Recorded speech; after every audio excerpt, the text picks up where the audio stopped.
Wato ainihin ku subrubida mana subscribe sannan ku danna wannan.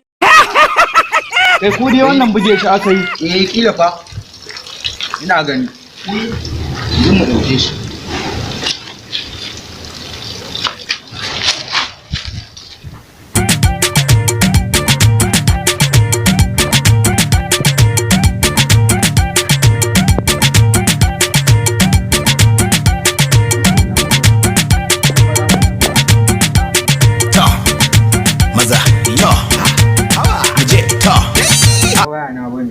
Ya gaurin ka alamun waya na kai ni ma ban ga waya ta na ni na zo da waya na nan ko dai mun jefar da ita ba wani ba na zo da waya na nan wajen kafin mu dauke shi dan zuba da waya na kan mu tashi dalla kai malam a bani ruwa wayan mu muke su wayan ruwa da ke No.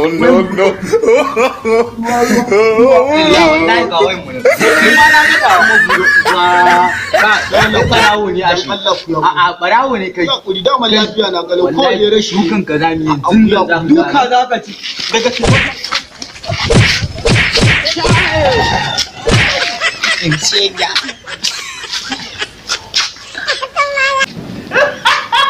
Idan wannan ne farkon ziyarar ku wannan tasha, kar ku manta ku danna mana subscribe sannan kuma ku danna alamar ƙararrawa domin sanar da ku shirye-shiryen mu da zarar mun ɗora a wannan tasha.